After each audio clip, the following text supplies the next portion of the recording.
Hey, so I don't have a mic, so hopefully this audio comes out well. I'm getting ready for my 2026 South Island hunt in New Zealand, and I just want to go over some of the gear I'm taking this year. I did the same thing last year, and last year my trip was a little bit shorter than I wanted it to be.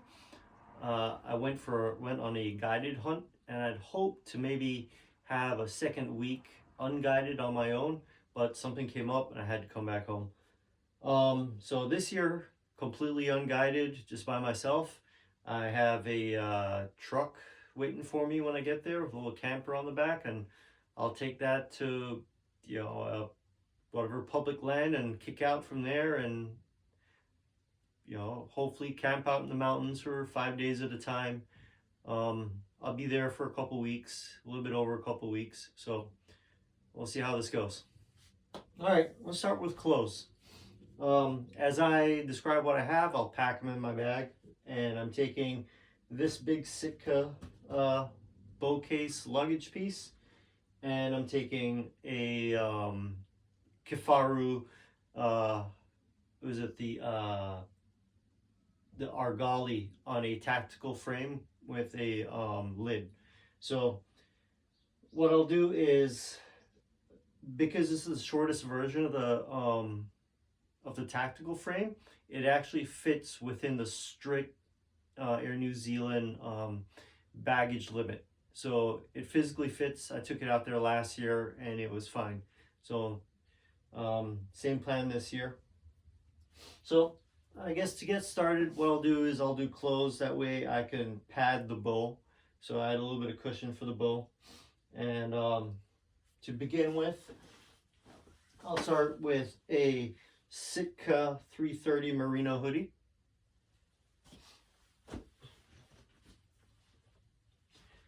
I'm taking a few t-shirts out there. This one is a all mesh merino from a Japanese brand called Supernatural. It's very, very good for like high exertion stuff. I use it to run during the summer. It's hot and humid here. This is an old icebreaker merino t-shirt. It's like it's really old and beat up. It's like the merino's really worn through. It's almost like mesh at this point, and it's got a bunch of holes in there. So for the hotter days, or just whenever I have something to change into, or if I'm just beating around town. I like hoodies, very lightweight hoodies as a base layer. So here's a Sitka 120 hoodie. This is a Born Primitive, their lightweight hoodie. And to mix in with some of the Sitka, I have some Canis Athlete. I used them last year. Fantastic stuff. And I would use them again this year, primarily. But to be honest, I feel a little bit guilty because I bought all the Sitka stuff a while back and I hardly use it. So just to say I use it and it wasn't a waste of money, I'm mixing some Sitka.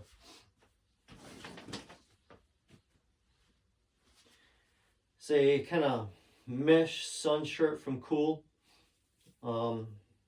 Just not have a hunting brand. So throw this in there.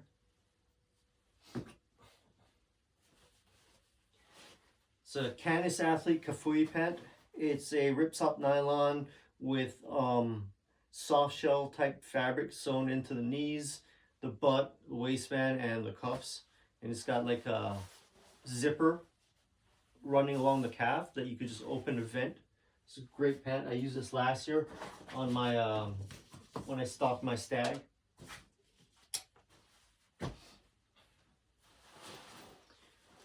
Don't recall the exact name of this Born Primitive piece. This is their lightweight pant. This is the newer model. It has the big thigh vents. So it's got a mesh on the inside. So you can open and vent, but you don't have to worry about stuff getting in there.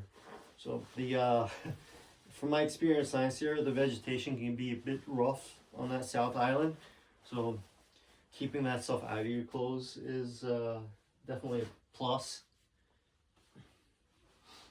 Sitka pants. So this is the Intercept. So it's a merino blend pant, and I have it in a solid green, and I also have it in a subalpine pattern.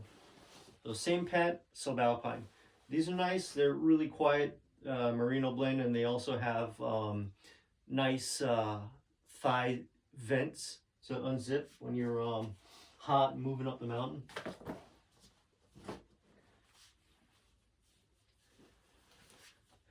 This is the Intercept hoodie. This is like a 220 weight.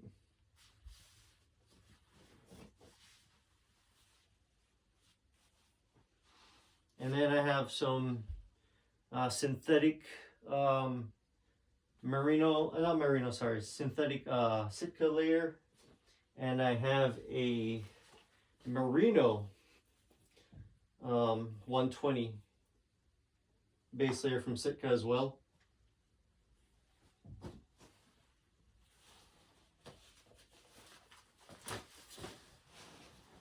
This is the first ambient hoodie that they came out with. It's like a quarter zip. So this will be my mid layer. Good active insulation layer.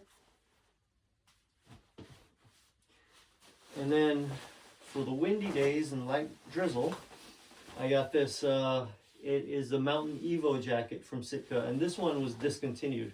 So it's like mostly windstopper except for this green back panel, and that's just like a breathable soft shell layer that, you know, just in contact with your pack, so just helps regulate temperature a bit better. This should be a good layer to take out there. So another mid layer, a little bit lighter, I guess. This is the Sitka Apex. This is like an older model. It's 220 merino in some spots. It's like body mapped. It's like 220 merino in some areas, the stinky areas, and then the highway areas like around the shoulder and elbows, it's like a more robust synthetic material.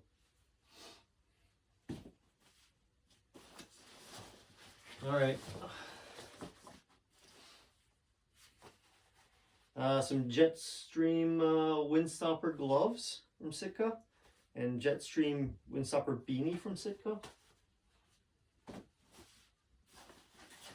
I don't recall the model of this hat, but this is like their hot weather hat. It's probably discontinued as well. It's like mostly mesh on the sides. It's like ultra light. And it's just their little face veil thing. It's a all mesh veil. It's got a little opening around the mouth, so like I've used it in the past for like elk hunting, where you had like a call. You know, it would be good for turkey hunting as well. But I'm taking that out there as well. It's treated with permethrin. So almost everything in here is treated with permethrin, because I'm not sure what the bugs are going to be like. Sometimes they're really bad, sometimes they're not that bad. So just to be safe. Gaiters, because it's always wet out there. That tussock grass is just, I mean, it's always wet. So when I'm not wearing my rain gear, I'll be wearing gaiters. Last year I used the Canis rain gear. It's really nice because it has a lot of options. Like it's got a lot of zippered pockets. It has big zippered vents. It has built-in gaiters on the inside, like snow gaiters, and a little clasp to hook around your boot laces. I mean, just great pants. The jacket's kind of the same thing.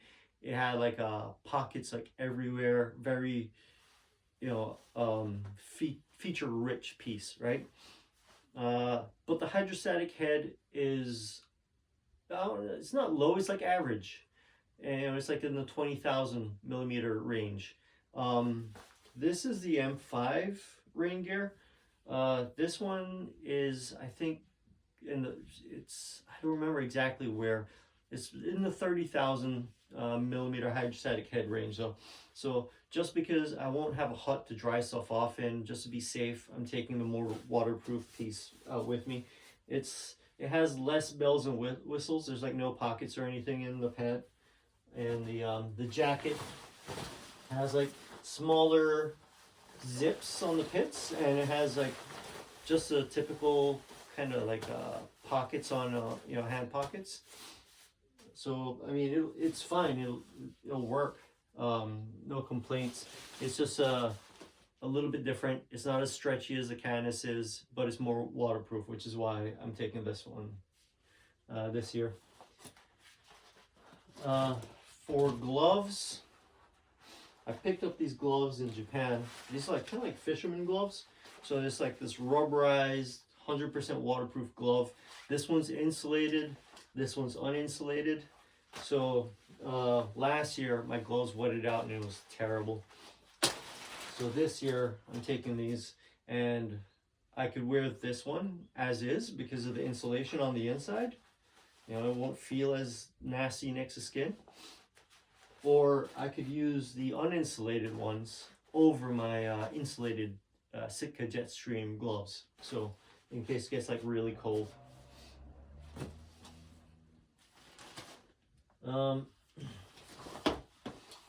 Here's my, oh, okay. So one more piece of clothing that'll go in the bag. So this is like a really thick kind of neck gaiter, very thick fleece on the inside. So just to be safe, one more warm layer. The weather doesn't look too cold right now, but I don't know how it'll change when I get there. This is my bow. This will fit in there fine when I'm done with the video. I'll reorganize and I'll get that sitting flat. Everything will fit in here fine. I've tested it out already. For puffy layers, I'm taking the Sitka Grumman down jacket and pant. So again, I have that option in case the temperature gets really nasty. And I guess I can get into, oh, one more piece of clothes. There we go, I lied. This is a Gore-Tex hat from Mammut. Because I wear glasses, usually it's a pain when it's raining, and these hats just give a little bit more structure and a little bit, protection, keeps a sprinkle off my glasses when it's raining. So I'll switch to this with my rain gear when the conditions determine that I need to. Now, getting into the camping gear, I'll be taking this Hyperlight Cross Peak 2 tent. It's a dome style tent with 2 vestibules, a 2-person Dyneema tent. Really robust. I used it in the Japanese Alps this year, and it held up to the wind very well. 100% waterproof, doesn't soak in any water. It'll be good for wet conditions. It'll be good for high winds. It has a really interesting feature where there's 2 little tabs on the inside of the vestibule where you can stick trekking poles. You extend them and you can stick trekking poles inside to use as a additional structural support. So that's going to be an excuse for me to bring trekking poles.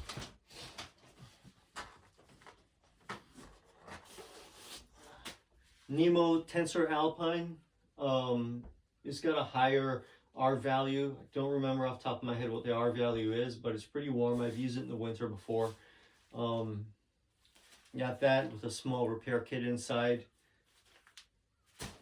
What I'll do that today after this video, is I will take this little X pillow from Climate, and I'm going to stick some Velcro on the back of the X pillow and in the corresponding spot on the sleeping pad. That way it doesn't shift while I'm sleeping. This is a really tiny tarp from Seek Outside. This will stay in my pack, and it'll be like your emergency shelter, I guess, in your pack. But I'm also taking it because I know those little parrots, those little alpine parrots in New Zealand can get pretty aggressive on gear. I've seen them tear up people's tents before. So in case that's the situation, you know, I could always throw this over it and, you know, have a little bit of a backup should that happen.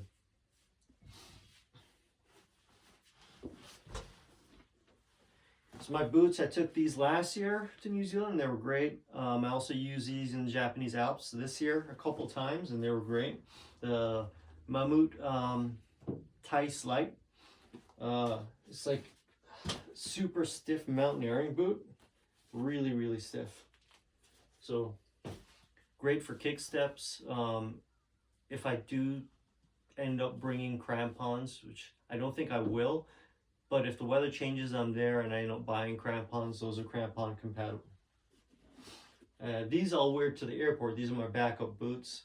And these are also crampon compatible, but they're not as stiff of a sole. They're still fairly stiff, but they're not like these like true mountaineering boots stiff.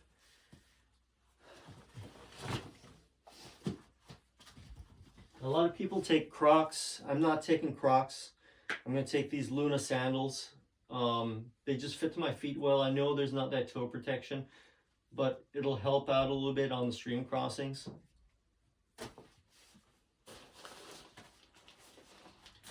So I have first aid kit. I have paracord, I have quick clot, some bandages. I have water treatment tabs in here from Katadyn. I have a tourniquet, some needles, duct tape, lubricant for blisters and stuff like that. So there's a few other things in there too. Tweezers, that Matagari bush over there can be pretty aggressive. I got some nice thorns last year. I had to dig out. See, in my dry bags I have a few other things. There's a Trail Shot from MSR, it's my water filter. This is a 4-liter bladder from Sea to Summit.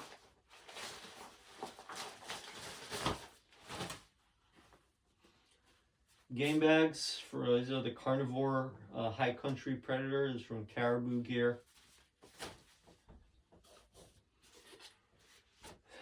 It's my Dark Energy Spectre. This is the first model. This is the one that rolls up. So I'm actually going to roll these. I'm going to take the arrows out of the arrow tube. And what I'll do is I'll run this around the arrows. And then I'll stick this on the side of the bag. I think that should be good enough. I don't think any arrows will break. You know. Just socks. Bag full of socks and underwear. This is my cook kit.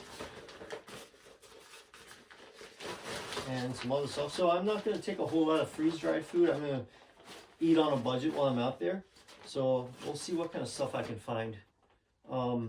This is a little flip fuel valve that I can consolidate fuel from the canisters into, you know, one from a used canister into, or, you know, more than one used canister, so I can, you know, not have to take too much bulk with me, right?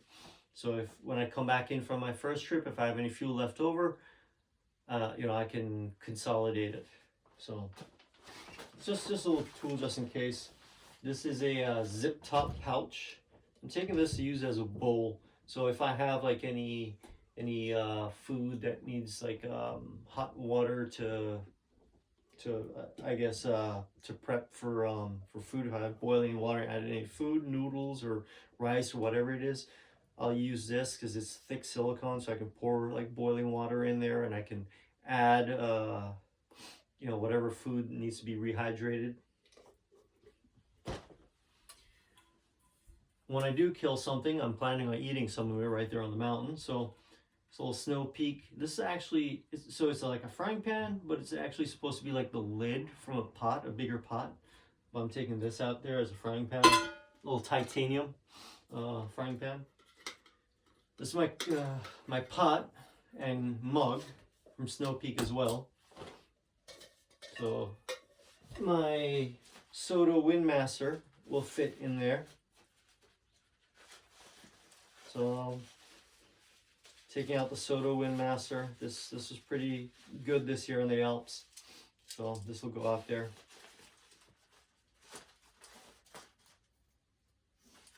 A little towel to help clean up afterwards, and a little extendable or foldable titanium spoon. So that'll be my cook kit.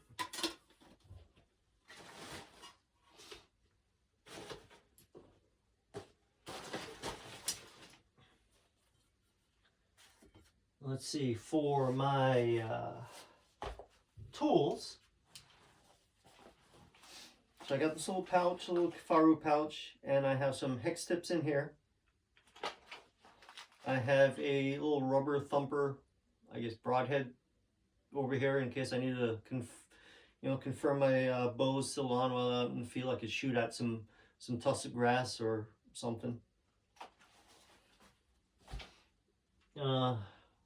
It's a little work sharp field sharpener. It's got a ceramic side and it's got a diamond side, and in the middle it has a few Torx bits, and I've used this a few times before to either adjust my bow, actually adjust a knife, and I've killed animals, and I've touched up my blade with this in the past. This is my Leatherman Charge Titanium. It's an older model. This one comes with a S30V primary blade. So the new ones come with Magna Cut, but I mean S30V is a fantastic steel. So this is my primary, I guess, tool blade that I'll use for whatever tasks I have. And then for, I guess, processing the animal or anything that's more demanding on the blade, I have this knife from Half Face Blades. It's I think 3V steel, a really tough, robust steel, and it's the model is a Disaster Cub. So it's a small knife, but it's really robust. It's a thick stock of steel. It's and it's my own little Kydex sheath, a little tropical themed Kydex sheath. So it clips right in my pocket.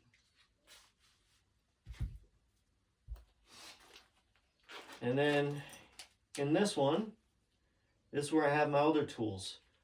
All my Allen wrenches, and I got some wax for my string and extra serving and D-loop material, just a bunch of stuff to work on my bow if I have to, if something happens. My water bottle, took this one. I took 2 of these out last time, and I gave one to my guide. So it's a bit bigger than the Nalgene. It's stainless steel clean canteen, so it's all beat to crap, but it's really good. It's a good water bottle. I've had this for years and years and years. Probably close to 20 years, to be honest. So that's all that's going to go in the bag. And then to add a little bit of cushion on the top of the bag will be my sleeping bag in this dry bag. So this dry bag will function as my pack liner when I'm on the trail. And this is the Starfire Ultralight 20 degree Fahrenheit, 850 fill down from Big Agnes.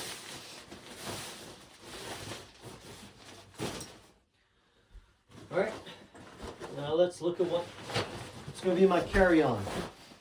So this is my it's called the Argali. This is the Argali, and on the outside I'll have this Sherman pocket on the top. It's like a very water resistant X-Pack fabric. So, but I'm also going to have a pack liner in there, and then I have a pack cover put on top. I know that might seem like a bit overkill, maybe it is. So there's nothing in here right now. This is my Thermos Z seat. You know, seats self-explanatory.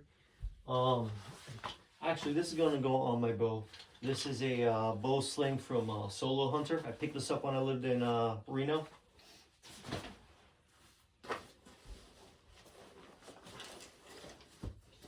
I'm taking my Sitka bino chest rig with me on the plane. I have some Sig. These are the 16 power Sigsar the Zulu 6s, I believe.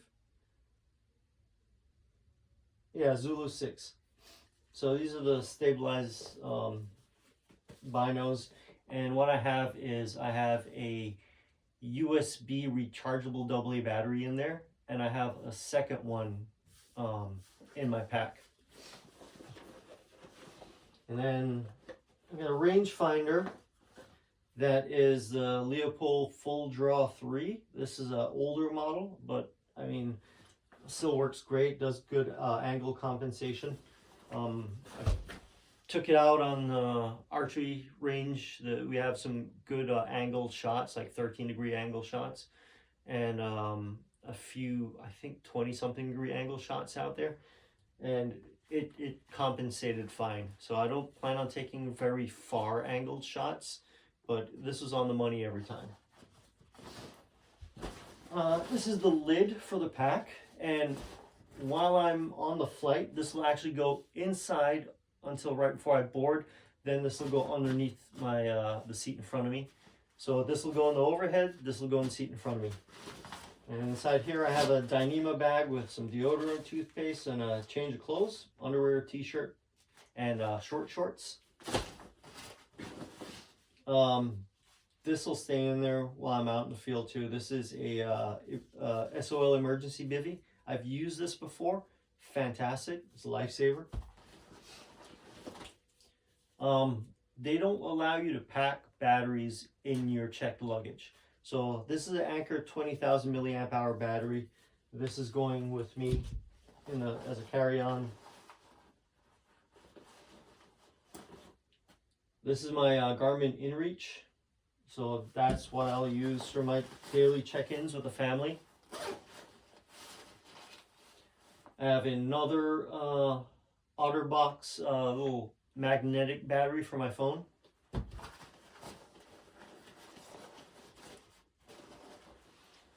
This is a flex tail pump for my sleeping pad. Not necessary, but it's a luxury. This is a Princeton Remix with the red light. In here I have a couple rechargeable USB AAA batteries, same as the one that's in the Zulu 6. This is a backup headlamp. This is a Mont Bell, and this is also USB rechargeable. GoPro, and a bunch of extra cables. This is the rechargeable USB AA battery.